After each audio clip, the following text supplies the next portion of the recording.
Okay, next I'm gonna show you what I work on the dummy to get my slack tight. So if I have trouble, if you have trouble at home with waving it off the horns, or you got a horse that's too free and you're having trouble waving it off, I'm gonna show you what I do to prevent that. The first thing I try to do is, once it goes on the horns,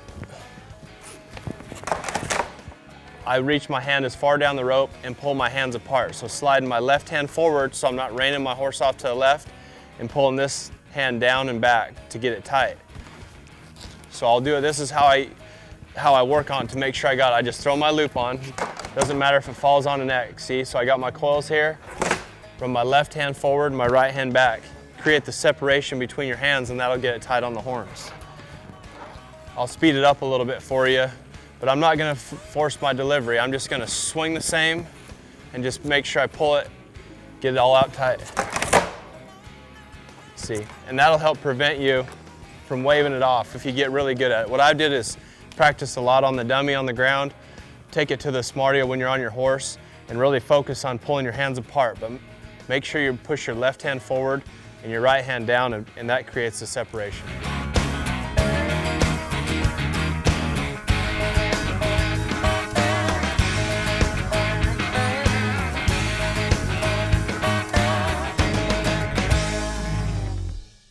All right, one of my favorite drills I like to do it on, even my best horse do, is kind of go out in the middle of my arena and go in right circles. You can start out bigger, is how I usually like to do it, and then kind of work it down to smaller circles. And the reason I like to do it, rope it to the right, quite a few different reasons, but one is whether you're at a World Series roping, the Wildfire roping, they have heeling barriers a lot nowadays, the US finals. So the steers are gonna go to the right. So I want my horse going over to the right to track the steer, and the better they do it and the faster they get there, the faster my time will be. So everything nowadays when you go to the ropings for the most part is set up to the right. Another thing that I like about it, it really kept my horse moving forward after I threw, and then the swing that I talked about earlier on the ground, it keeps your swing open. It's really hard to rope with a tight swing when the steer's fading away to the right. So if you try this drill at home, you'll feel it more than you'll even be able to see me do it, how hard it is to rope it when it's fading back to the right. It'll make you open up your swing. I talked about a little bit on my video. I did the perfect spin and kind of went into detail more, but I'm going to show the drill right here, and just watch it how I do it and just go out at home and copy it. Usually start in a bigger circle, get your horse used to it, and you can tighten it down to a smaller one.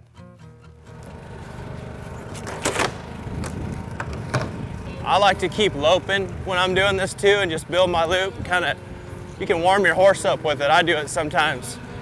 Just keep them nice and moving, nice and easy. Try and rope it when it turns to the right.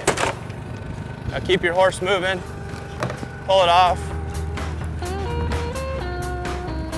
I like it because it gets my horses nice and relaxed.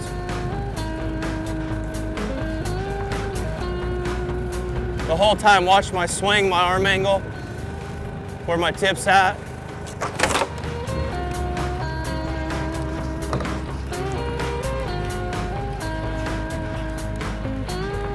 I'll tighten it down a little bit, maybe a little smaller.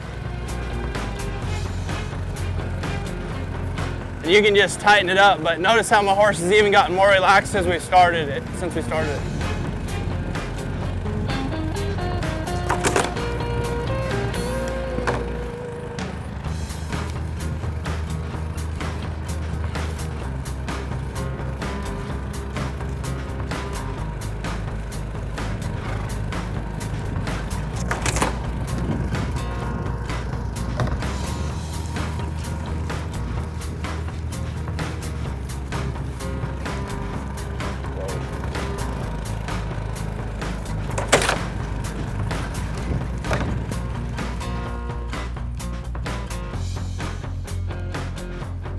That's just one drill you can try. I think it's the best drill I've come up with as far as keeping your horse relaxed, getting them to stay in their left lead if you can, moving to the right.